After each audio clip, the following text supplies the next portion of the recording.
A. It is mid-afternoon on the island of Bora Bora in French Polynesia. Thousands of cheering spectators crowd the shore to see the end of the Hawaii Nui Wā, a challenging 130-kilometer Polynesian canoe race that virtually stops the nation. "This is our heritage," says Manutea Owen, a former canoe champion and a hero on his home island of Wahine. "Our people came from over the sea by canoe. Sometimes when I'm out there competing, I try to imagine what they must have endured and the adventures they had crossing those huge distances." B. Manutea Owen's ancestors colonized nearly every island in the South Pacific. This was a remarkable feat of human navigation, comparable with humans going to the moon. Only recently have scientists begun to understand where these amazing voyagers came from and how, with simple canoes and no navigation equipment, they reached hundreds of islands scattered across an ocean that covers nearly a third of the globe. This expansion into the Pacific was accomplished by two extraordinary civilizations, the Lapita and the Polynesians. C. From about 1300 to 800 BC, the Lapita people colonized islands that stretch over millions of square kilometers, including the Solomon Islands, Vanuatu, Fiji, New Caledonia, and Samoa. Then, for unknown reasons, they stopped. There was an interval of around 1,000 years before the Polynesian civilization, descendants of the Lapita, launched a new period of exploration. They outdid the Lapita with unbelievable feats of navigation. They expanded the boundaries of their world until it was many times the size of that explored by their ancestors. Their colonies included the Cook Islands, French Polynesia, Hawaii, and Easter Island, eventually reaching South America around AD 1000. D. There is one stubborn question for which archaeology has yet to provide any answers. How did the Lapita and early Polynesian pioneers accomplish a feat that is analogous to a moon landing? Little evidence remains to help us understand their remarkable sailing skills.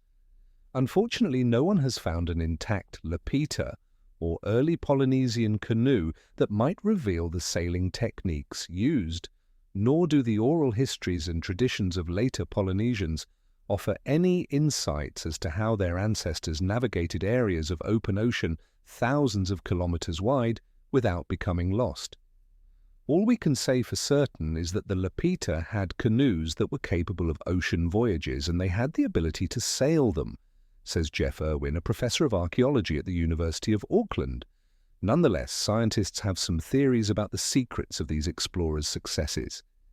Sailors have always relied upon the so-called trade winds, winds that blow steadily and in predictable directions over the ocean's surface. Irwin notes that the Lapita's expansion into the Pacific was eastward against steady trade winds. Sailing against the wind, he argues, may have been the key to their success. They could sail out for days into the unknown, secure in the knowledge that if they didn't find anything, they could turn around and catch a swift ride home on the trade winds. For returning explorers, successful or not, the geography of their own archipelagos provided a safety net. It ensured that sailors wouldn't sail too far and become lost in the open ocean. Vanuatu, for example, is a chain of islands 800 kilometers long with many islands within sight of each other. Once sailors hit that string of islands, they could find their way home. F.V. Irwin hypothesizes that once out in the open ocean, the explorers would detect a variety of clues to follow to land. This included seabirds and turtles that need islands on which to build their nests, coconuts and twigs carried out to sea, and the clouds that tend to form over some islands in the afternoon. It is also possible that Lapita sailors followed the smoke from distant volcanoes to new islands. G. These theories rely on one unproven point, that the Lapita and early Polynesians had mastered the skill of sailing against the wind using a technique called tacking. Rather than give all the credit to their bravery and technique, Athol Anderson of the Australian National University thinks that they might also have been lucky, helped by a weather phenomenon known as El Niño. El Niño occurs in the Pacific Ocean when the surface water temperature is unusually high. It disrupts world weather in a variety of ways. One of its effects is to cause trade winds in the South Pacific to weaken or to reverse direction and blow to the east. Scientists believe that El Niño phenomena were unusually frequent around the time of the Lapita expansion, and again between 1,200 and 1,600 years ago when the early Polynesians began their even more distant voyages. Anderson believes that the Lapita may have taken advantage of trade winds blowing east instead of west, thereby voyaging far to the east without any knowledge of tacking techniques.